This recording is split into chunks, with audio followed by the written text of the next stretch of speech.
South ఇండియాలోని అతి తక్కువ ధరలకి రత్నాలనందించే ఏకైక సంస్థ 6JVR.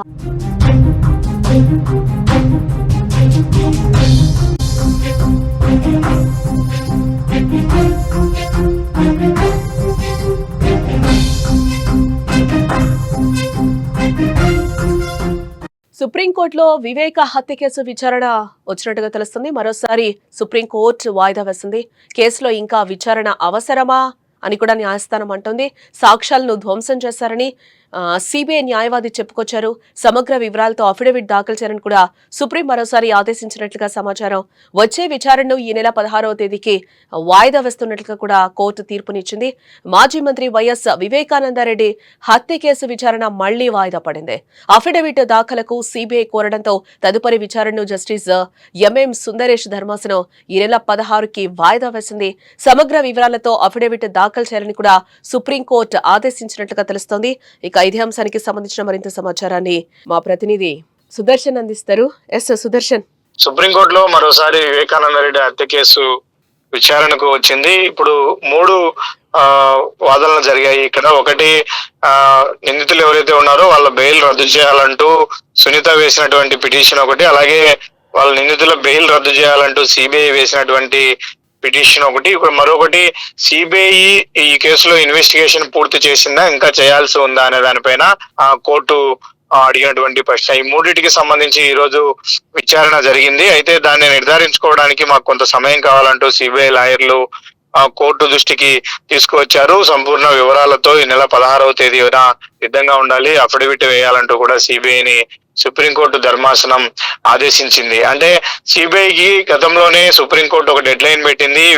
సిబిఐ వివేకానందరెడ్డి హత్య కేసు విచారణ ముగిసిందా లేదా, ముగిసింటే ఎంతవరకు వచ్చింది, ఏంది, మాకు రిపోర్ట్ సబ్మిట్ చేయాలంటూ గతంలోనే ఒక డెడ్ లైన్ సిబిఐకి సుప్రీంకోర్టు పెట్టిన నేపథ్యంలో గతంలో జరిగినటువంటి వాయిదాలో ఆ సిబిఐ రిపోర్ట్ ను కోర్టుకు సబ్మిట్ చేశారు. అయితే దీనిపైన ఫర్దర్ గా ఇంకా విచారణ చేయాల్సి ఉందా, ఈ రిపోర్ట్ ఆధారంగానే మేము తీర్పు చెప్పాల్సి ఉంటుందా అంటూ సూటిగా సిబిఐని సుప్రీంకోర్టు ప్రశ్నించిన నేపథ్యం. దాంతో ఆ కేసు వాయిదా పడింది. ఈ రోజు మరికొంత సమయం కావాలంటూ సిబిఐ లాయర్లు వాదించడంతో 16వ తేదీకి వాయిదా పడింది. అయితే ఇప్పటికే తన తండ్రిని ఎవరు చంపారో తేల్చాలి అంటూ సునీత ఒకవైపు కోర్టుల చుట్టూ తిరుగుతూ ఉంది. పులివెందులలో జరిగినటువంటి సంఘటన చివరికి దేశ అత్యున్నత న్యాయస్థానం సుప్రీంకోర్టు వరకు చేరింది. ఇప్పటికీ సుప్రీంకోర్టులో కూడా అనేక సార్లు వాయిదా పడినప్పటికీ కేసు విచారణ ముందుకు సాగట్లేదు. కేసులో తీర్పు వెలువడని పరిస్థితి. వివేకానందరెడ్డి హత్యకు సంబంధించి న్యాయం జరగని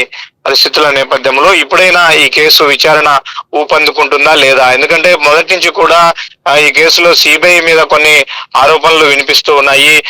కావాలనే కేసు విచారణను డిలే చేస్తున్నారంటూ కూడా గతంలో నేరుగా సునీతనే ఆరోపణలు చేసిన పరిస్థితి. అయితే సిబిఐ కూడా తనకు నచ్చినట్టు కారణాలు చెప్పుకుంటూ వచ్చింది. గతంలో ఉన్నటువంటి రాష్ట్ర ప్రభుత్వంలో కీలకంగా ఉన్నటువంటి వ్యక్తులే ఇందులో నిందితులుగా ఉండడం కారణంగా రాష్ట్ర ప్రభుత్వం తమకు సహకరించట్లేదు. కనీసం విచారణ అధికారి మీద కూడా చివరికి రాష్ట్ర పోలీసులు గతంలో కేసు పెట్టే ప్రయత్నం చేశారు.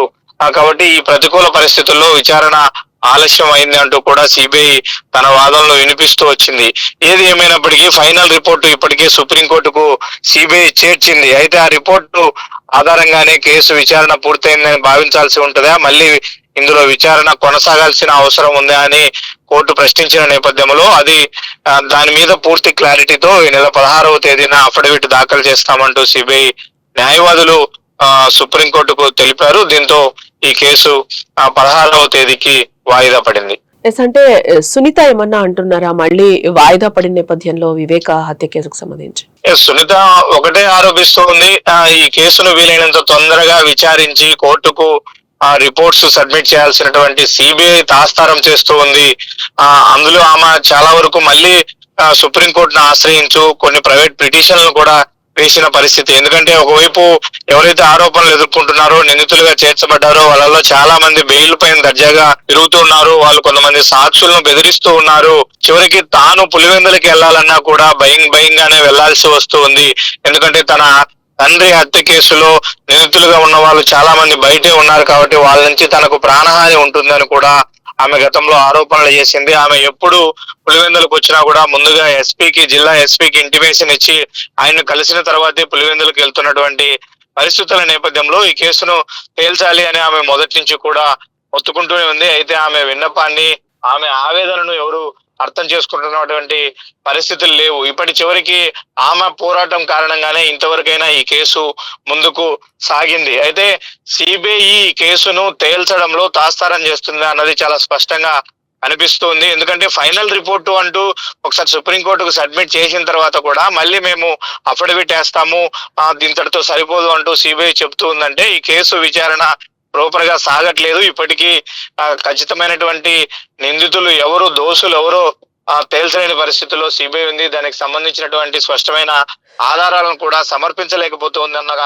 ఆరోపణలు ఎదుర్కొంటూ ఉంది. ఏది ఏమైనప్పటికీ ఈ నెల 16వ తేదీన సుప్రీంకోర్టులో సిబిఐ అధికారులు దాఖలు చేసే అఫిడవిట్ లో ఖచ్చితంగా పూర్తి వివరాలను మెన్షన్ చేయాల్సి ఉంటుంది. ఒక రకంగా సిబిఐ కేసు విచారణ ముగిసిందని కూడా చెప్పారు గతంలో సుప్రీంకోర్టుకి ఇదే సిబిఐ అధికారులు. కేసు విచారణ ముగిసిన తర్వాత ఇక ఆ రిపోర్ట్ ఆధారంగానే సుప్రీంకోర్టు జడ్జిమెంట్ ఇవ్వాల్సి ఉంటుంది. కానీ మళ్ళీ 16వ తేదీ అఫిడవిట్ లో ఏం కొత్త విషయాలు క్రోడీకరించబోతూ ఉన్నారు ఏందనేది కూడా తేలబోతుంది. ఆ రోజే నిందితుల బెయిల్ పిటిషన్లకు సంబంధించి, అంటే బెయిల్ రద్దు విషయానికి సంబంధించి కూడా కోర్టు ఒక నిర్ణయాన్ని వెలువడించే అవకాశాలు కనిపిస్తున్నాయి. రైట్.